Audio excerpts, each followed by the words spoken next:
भगवद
जब तर्क नष्ट होता है तब व्यक्ति का पतन हो जाता है। सदैव संदेह करने वाले व्यक्ति के लिए प्रसन्नता तीनों लोक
लीन रहा जाए। हुआ वह अच्छा हुआ, जो हो रहा है वह अच्छा हो रहा है, जो होगा वो भी अच्छा ही होगा। ये बहुत ही आम बात है, लेकिन हम इसके तात्पर्य से दूर हैं। हमारे साथ जो भी हो रहा है, हम हर बात पर सवाल उठा रहे हैं। हमें समझना होगा कि जो भी हो रहा है, जो होगा और जो हो चुका है, सब अच्छा ही है। हे अर्जुन, तुम्हारा क्या गया जो तुम रोते हो? तुम क्या लाए थे जो तुमने खो दिया? तुमने क्या पैदा किया था जो नष्ट हो गया? तुमने जो लिया यहीं से लिया, जो दिया यहीं पर दिया। जो आज तुम्हारा है कल किसी और का होगा, क्योंकि परिवर्तन ही संसार का नियम है। जन्म लेने वाले के लिए मृत्यु उतनी ही निश्चित है जितना कि मरने वाले के लिए जन्म लेना। इसलिए जो अपरिहार्य है उस पर शोक नहीं करना चाहिए। मैं सभी प्राणियों को एक समान रूप से देखता हूं। मेरे लिए कोई कम प्रिय है ना ही ज्यादा, लेकिन जो मनुष्य मेरी प्रेम पूर्वक आराधना करते हैं वो मेरे भीतर रहते हैं और मैं उनके जीवन में आता हूं। हे अर्जुन, क्रोध से भ्रम पैदा होता है, भ्रम से बुद्धि व्यग्र होती है। जब बुद्धि व्यग्र होती है तब तर्क नष्ट हो जाता है। जब तर्क नष्ट होता है तब व्यक्ति का पतन हो जाता है। अच्छे कर्म करने के बावजूद भी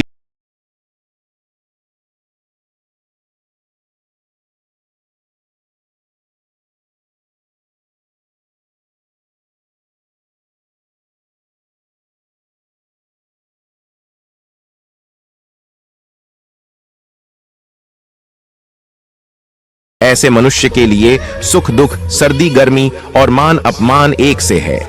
न तो यह शरीर तुम्हारा है और न ही तुम इस शरीर के मालिक हो। यह शरीर 5 तत्वों से बना है: आग, जल, वायु, पृथ्वी और आकाश। एक दिन यह शरीर इन्हीं 5 तत्वों में विलीन हो जाएगा।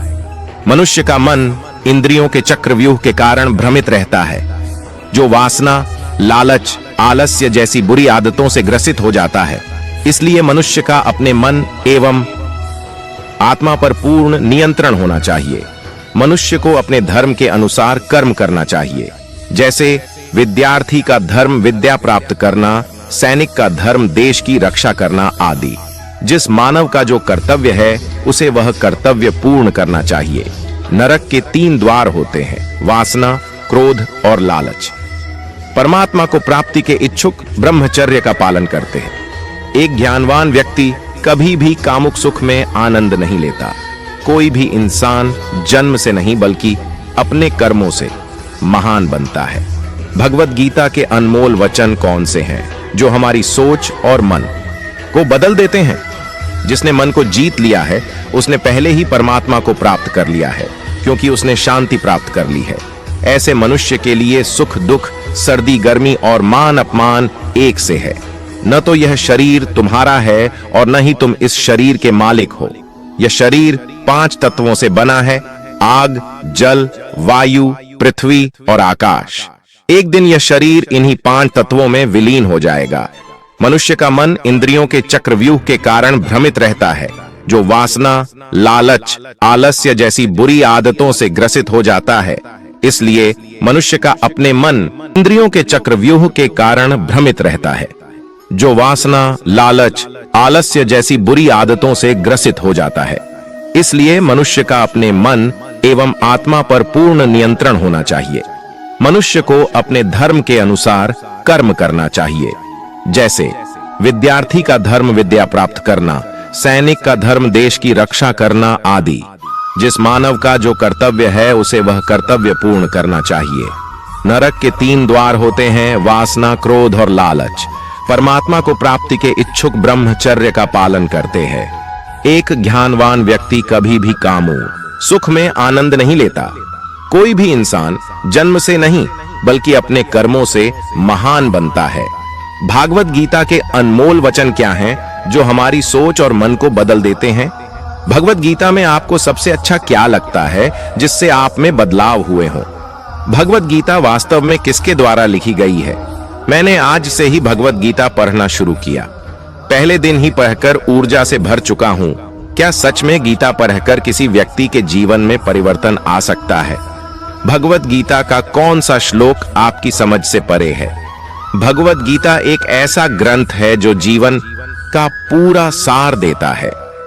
गीत में जन्म से मृत्यु तक के चक्र का विस्तार से वर्णन है। मनुष्य को सांसारिक प्रेम और मोह से मुक्त करने के लिए गीता में एक सूत्र है। गीता महाभारत के युद्ध के दौरान भगवान कृष्ण और अर्जुन के बीच हुई बातचीत पर आधारित है। भगवान कृष्ण ने अर्जुन को पूरी दुनिया का ऐसा ज्ञान दिया जिसे अपनाकर कोई भी व्यक्ति परम सुख और शांति के साथ अपना जीवन जी सकता है। वर्तमान स्थिति में गीता में जो उल्लेख किया गया है वह बहुत ही बोधगम्य और सार्थक हो सकता है। हम अब एक भौतिक जीवन में रह रहे हैं जहां खुशी, प्यार, विश्वास गायब हो रहा है और नष्ट हो रहा है। हम भौतिक सुख सुविधाओं में लिप्त हैं और इसी कारण से हमारे शरीर में दर्द, चिंता, तनाव, दर्द, ईर्ष्या जैसे विषाक्त तत्व बस रहे हैं। हम बीमार हो रहे हैं।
आप उस काम को अपना 100% फोकस नहीं दे पाओगे। इसलिए प्रेजेंट मोमेंट में यानी कि वर्तमान काल में रहकर आप उस काम को करने में ध्यान दो और उसके फल के बारे में भूल जाओ। अपने काम को हमेशा मन से करना चाहिए और उस काम से आपको क्या प्राप्त करना है उसके बारे में ज्यादा मत सोचो, तो ही आपके लिए अच्छा होता है। दोस्तों, सिर्फ अपने काम पर ध्यान देने से आप किसी भी काम को शांतिपूर्वक और अच्छे से कर पाओगे। पांचों इंद्रियों के जरिए गलत तरीके से पाया हुआ सुख शुरू में बहुत मीठा लगेगा, लेकिन बाद में वह आपको जहर की तरह खत्म कर देगा। इसका मतलब यह है कि गलत तरीके से मिली सुख का लालच आपको बहुत नीचे गिरा देगा। नशा करना या ऐसी कोई भी चीज जो गलत है वह आपको थोड़ी देर के लिए सुख दे सकता है, पर लंबे समय की बात करें तो वह आपको नीचे गिरा देगा। इसलिए जिंदगी में कोई ऐसा काम जो आपको पता है कि गलत है उसे कभी मत करो। इसके बदले आपको वह काम करना चाहिए जिससे आपको परम सुख मिले, जो आपके दिमाग के अंदर केमिकल लोचा से उत्पन्न नहीं होती है, बल्कि वह इस दुनिया की परे की चीज है। और ऐसा आनंद आपको कैसे मिल सकता है? ऐसा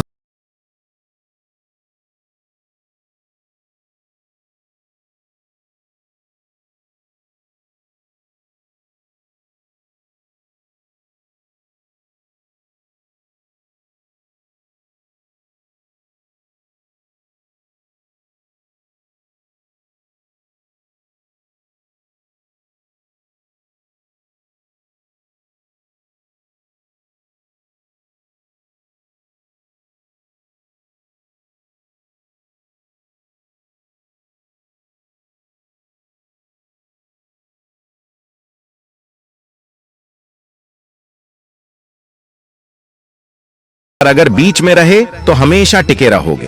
ये कॉमन सी बात है, पर तब भी ये बहुत जरूरी बात है।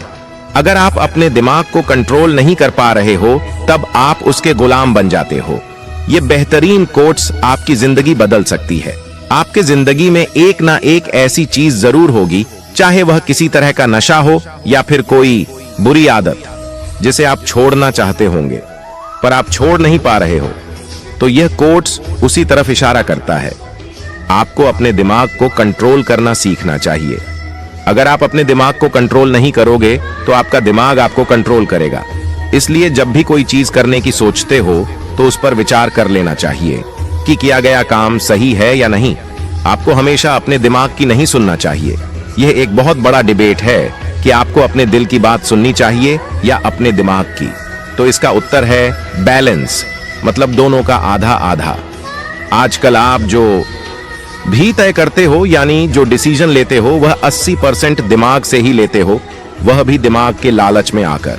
तो आपको दोनों को यानी दिल और दिमाग दोनों को आधा आधा प्रायोरिटी महत्व देना चाहिए, ताकि आपका दिमाग आप पर हावी ना हो। इसका एक उदाहरण देता हूं। मान लो आप एक इंपॉर्टेंट एग्जाम दे रहे हो और सामने में ही एक टीचर है और वह इधर से उधर हॉल में सभी पर नजर रख रहा है।